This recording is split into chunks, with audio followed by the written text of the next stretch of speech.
Hola, ¿qué tal? ¿Cómo estás? Yo soy Bambi Licona, soy nutrióloga, especialista en trastornos de la conducta alimentaria y sobreviviente de un trastorno de la conducta alimentaria. El día de hoy quiero analizar con ustedes un episodio del programa llamado Mi extraña adicción o Mi extraña obsesión, dependiendo del país es como le llaman o lo tradujeron. Y bueno, vamos a ir analizando de qué se trata, más o menos viendo cuáles son las consecuencias, el tratamiento y demás de un trastorno de la conducta alimentaria pues muy poco conocido en realidad. Y pues vamos a empezar. Ok, para empezar, ¿de qué se trata esto? Este es un trastorno de la conducta alimentaria muy poco conocido porque generalmente asociamos los trastornos de la conducta alimentaria con anorexia, bulimia, ortorexia, vigorexia, es decir, estrictamente con un aspecto físico, con tener un aspecto físico de alguna forma, ya sea delgado, muy saludable o fitness, muy marcado, es decir, siempre tenemos como que esta noción de que un trastorno de la conducta alimentaria está directamente relacionado con el aspecto físico y que por eso es que una persona llega a un trastorno de la conducta alimentaria. Y aunque sí, este tipo de trastornos de la conducta alimentaria son los más conocidos, aquí vamos a ver un caso de un trastorno de la conducta alimentaria muy desconocido que se llama pica, pero en donde lo importante no es el aspecto físico, sino que la persona tiene un deseo persistente por consumir, beber, ingerir, masticar, chupar sustancias no alimentarias, como es el caso de los esmaltes de uñas. Hay muchos casos, de hecho en este programa de Mi extraña adicción hay varios casos en donde la gente consume lejía, tiza, piedras, cenizas, muchas cosas, y básicamente estamos hablando de pica, que es este trastorno del que les digo, en donde el aspecto físico no es importante. Sin embargo, esta persona sí va a tener un deseo genuino y persistente por consumir este tipo de alimentos. Puede que algunas embarazadas, por ejemplo, tengan un periodo en donde tienen pica y quieren consumir, no sé, alimentos como la pared, el yeso, el ladrillo, y se relaciona, o alguna de la bibliografía nos ha dicho, que se relaciona con ciertos déficits nutricionales, como es el caso, por ejemplo, del zinc, del calcio y del hierro. Pero no siempre es esto lo que sucede. Generalmente, pues las embarazadas, una vez que termina su embarazo, también dejan atrás pica, aunque sí tienen este trastorno, porque el pica se considera tal cual así, un trastorno de la conducta alimentaria, cuando la persona por un mes ha estado consumiendo esta sustancia no nutritiva. Así que bueno, en este caso, pues es evidente que esta persona lleva mucho tiempo consumiéndolo y por lo tanto, sí, tiene pica. Y generalmente hay comorbilidad, es decir, no solamente se tiene el trastorno de la conducta alimentaria pica, sino que este es resultado de trastorno obsesivo compulsivo, de esquizofrenia o del espectro autista. Generalmente las personas que entran dentro de estas enfermedades mentales desarrollan pica, no todos, pero sí pica generalmente tiene detrás este tipo de situaciones mentales o de enfermedades mentales. En este caso no nos hablan de que esta paciente tenga ello, pero no es necesario tener comorbilidad para tener pica. Y sobre todo a su hermana pequeña, Victoria, que quiere convencer a Bertha para que se deshabitúe. Me da miedo que le pase algo a mi hermana. La quiero mucho y todo lo que hace es bueno, menos lo del esmalte de uñas. ¿Qué sientes teniendo todo ese esmalte de uñas alrededor? Es agradable. Quiero abrirlo y bebérmelo, pero no puedo porque hay gente delante. ¿A qué sabe? Sabe bastante bien. Te escuece en la garganta y en el estómago. Y si te escuece, ¿por qué lo bebes? Porque me gusta el escozor y tal. No puedo dejar de beberlo. Ok, en este caso estamos viendo que definitivamente no es que realmente tenga un buen sabor, o sea, ya le gusta la sensación de tener esta sustancia en su garganta, en su boca, y como dice, arde o escuece, y generalmente las personas con pica a lo largo del tiempo van desensibilizándose, cada vez sienten menos ardor, cada vez sienten menos dolor estomacal, etcétera. Y también eso hace que aumente la dosis de este alimento, porque sí, muchas veces pueden tener cierto gusto por lo que les produce, pero también aunque no lo tuvieran, de alguna forma, pues sí, a la larga el cuerpo se va acostumbrando a este tipo de situaciones de que te duele el estómago, de que te duele la garganta, y ya no es algo tan incómodo de sentir. Posiblemente puedes decir, ¿cómo le va a gustar el sabor? O sea, no es algo apetecible y definitivamente no le recomiendo a nadie que pruebe este tipo de sustancias porque no son sustancias alimentarias, por lo tanto no van a tener ciertas características paliativas, no van a saber rico. Pero lo que sucede es que muy posiblemente esté canalizando cierto estrés, cierta ansiedad en consumir esta sustancia. O también puede haber detrás un trauma del pasado. Por ejemplo, en el caso de alguna vez que vi este tipo de programas, la chica mencionaba que ella consumía detergente porque la primera vez que ella sufrió de un abuso, se sintió tan sucia que decidió, bueno, se bañó y todo, pero sentía que eso no era suficiente, que seguía sintiéndose sucia por dentro. Entonces consumió un poco de detergente y eso le hizo calmar esa sensación por dentro de sentirse sucia. Y bueno, de ahí obviamente a partir de eso, de esa asociación entre el detergente y sentirse limpia por dentro, empezó a desarrollar pues cierta adicción a esta sustancia y después ya la consumía todos los días, ¿no? Para calmar cierta o apaciguar cierta ansiedad o cierto estado ansioso que tenía esta persona. Puede estar sucediendo esto y muchas veces son desencadenadas estas actitudes por un trauma.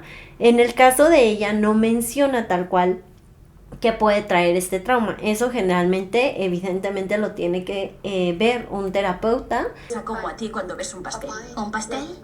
Como un pastel de nueces. Cuando lo ves, ¿no quieres comértelo? Sí, pero no es esmalte de uñas. A mí me pasa lo mismo al verlo. Es comida y el esmalte no. Pica. Me entran ganas de gritarle. No me hace caso, ni a nadie. Me pone triste porque me preocupo por ella. Eres mi hermana mayor y se supone que debes enseñarme cosas buenas, no cosas malas como lamer o beber esmalte de uñas. Pero eso no te va a hacer daño a ti. Ya, pero te lo hace a ti. Sí, es que sí, o sea, no solamente es un daño psicológico persistente, porque detrás hay algo que nos está atacando, pero a nivel médico y nutricional, pues el esmalte de uñas en este caso tiene ciertas sustancias químicas tóxicas, como es el formaldehído tolueno y también los phtalatos. Entonces, todo eso va a ocasionar que se está intoxicando a diferentes órganos del cuerpo, pero principalmente los riñones, el hígado y el páncreas. Son quienes se encargan de desintoxicar precisamente el cuerpo, el organismo. Entonces lo estás intoxicando de manera consistente, persistente.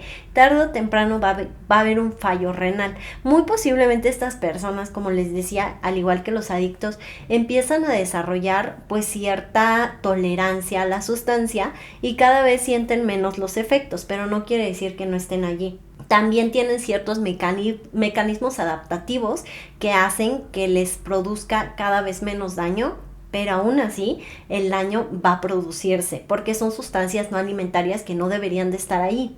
Y además del daño renal y hepático, que son las principales circunstancias a las que puede llevar el beber esmalte de uñas, también puede haber cierto daño neurológico.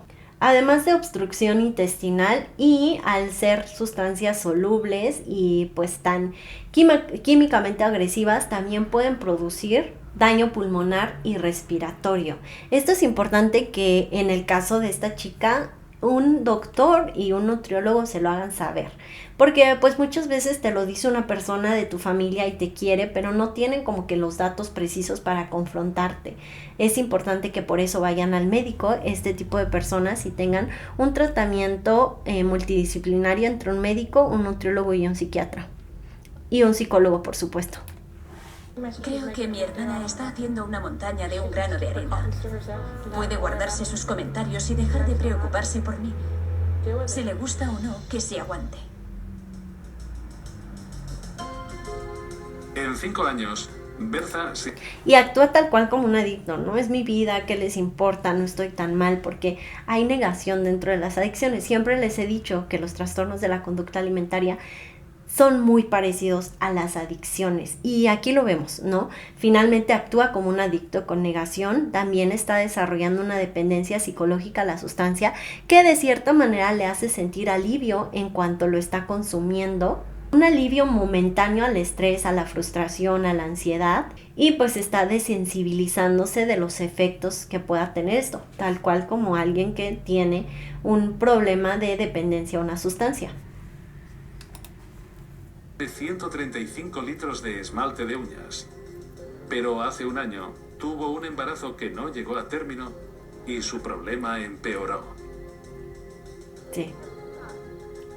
Sunshine, su madre, hace solo 6 meses que conoce su adicción al esmalte y está desesperada porque Bertha lo deje.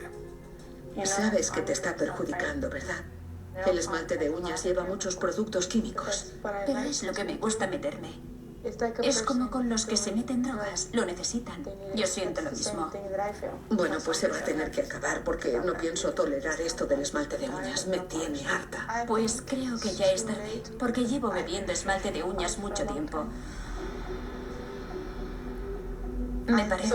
Entonces, cuando tu hermana y yo te pillamos, ¿no fue la primera vez? No.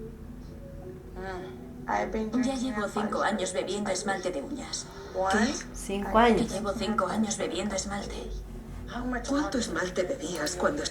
Y generalmente las personas que son adictas pues saben que es una conducta no buena para su salud y no aceptada, y lo ocultan lo más que pueden o tratan de fingir que no están tan mal, generalmente lo mismo que en un trastorno de la conducta alimentaria. Y como bien mencionaba, ¿no? O sea, finalmente aquí estamos viendo como sí es una adicción, es una obsesión por esta sustancia y sí es un problema. causante de que perdieras al bebé?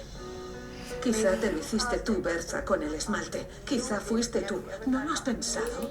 Claro, o sea, debe de tener complicaciones, tal cual estar ingiriendo esto durante el embarazo. Pero además de que debe de tener complicaciones, por supuesto, el beber esto durante el embarazo y que sí puede ser la causa, no es algo que pueda controlar. Por eso necesita de un tratamiento multidisciplinario. Para empezar, hablando del tratamiento, porque creo que a ver si va a pasar esto. Puede que me hiciese daño y me provocase el aborto, pero aún así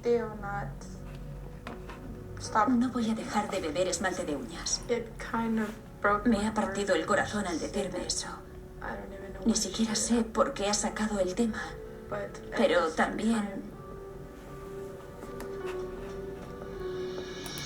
Y bueno, es que si esta persona ya tenía de por sí un problema de dependencia hacia beber esmalte, pues el tener un embarazo que no llegó a término, muy posiblemente lo agravó, como bien mencionan, ¿no? Entonces nunca se atacó como que el problema de la raíz, que puede ser una depresión, una ansiedad, un trastorno obsesivo compulsivo, muchas cosas pudieran estar pasando detrás, y lo que se hizo pues sí fue agravar esta situación.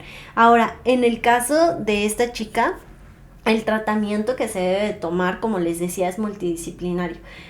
No solamente un médico les tiene que decir qué está pasando, por qué está pasando, cuáles son las consecuencias, y esto con pruebas, les tienen que hacer pruebas en los riñones, de sangre, hepáticos, también a nivel neurológico, para saber qué daños ha causado esta sustancia y hacerles ver de frente las cosas. También los nutriólogos tenemos la capacidad de hacerles ver esto, pero nuestro diagnóstico es pues nutricional, no médico, por lo tanto tenemos que ver a nivel gastrointestinal cómo ha afectado esto, y también en cuanto a nutrientes, qué deficiencias ha alterado esto. Muchas veces las personas con pica no solamente tienen problemas gastrointestinales, pero también tienen deficiencias de sustancias como es el zinc, el calcio y el hierro, que pueden estar intensificando precisamente esta ansiedad por consumir este tipo de alimentos o sustancias no alimentarias. Por lo tanto, tenemos que suplementar, dar una alimentación alta, en este caso en hierro, ¿no? Con ciertas legumbres, carnes, espinacas, con zinc, como puede ser en los frutos secos, carne, y también por supuesto en temas de calcio con los lácteos, pero también con las hojas verdes. Entonces tenemos que suplementar y además dar una nutrición alta en estos nutrientes, y también tenemos que hacer que las personas estén consumiendo cada 3 horas alimento para evitar precisamente esta ansiedad. A veces en muchas ocasiones también tenemos que darles incluso ciertos alimentos que les recuerden esta sensación para bajar la ansiedad, aunque eso se utiliza más en cierto tipo de pacientes, no en todos funciona, porque muchas personas, y esto también se tiene que llevar de la mano con un psicólogo, pueden precisamente decir, no, esto no me satisface y regresar a la sustancia habitual. Entonces es algo muy delicado que se tiene que trabajar también con psicólogo y psiquiatra, por el caso de que tengan cierta comorbilidad, como es el caso de la esquizofrenia, de el trastorno obsesivo compulsivo o del espectro autista. Y obviamente el psicólogo y el nutriólogo van a ir de la mano porque se aplica un tipo de psiconutrición para que el paciente pues no regrese a consumir esta sustancia no alimentaria y hacerle muchísimo énfasis en lo que a nivel nutricional le está ocasionando el que tenga pica, y todo el tiempo estar como que entrenando a la persona a tener hábitos saludables que sean constantes y que lo hagan tener una vida en general mucho más equilibrada, incluso darle alimentos que favorezcan a bajar su nivel de ansiedad y de estrés. Y bueno, pues eso es lo que les quería comentar respecto a este tipo de programas, porque muchas veces los vemos desde fuera y desde el asombro, pero no estamos involucrados en la parte nutricional, médica y de trastornos de la conducta alimentaria que se están presentando en este tipo de programas, que es algo que a mí me apasiona. Tú tienes este tipo de comportamientos o padeces de un trastorno de la conducta alimentaria, cual sea que es puedes contactarme para recibir información acerca del tratamiento y también de las consecuencias y demás de este tipo de problemas. Cualquier información que te interese, me encuentras como Bambi Nutrióloga en Instagram. Te voy a dejar de todas maneras el enlace aquí abajito en la cajita de información. Muchísimas gracias por estar aquí y nos vemos en un siguiente video. Bye.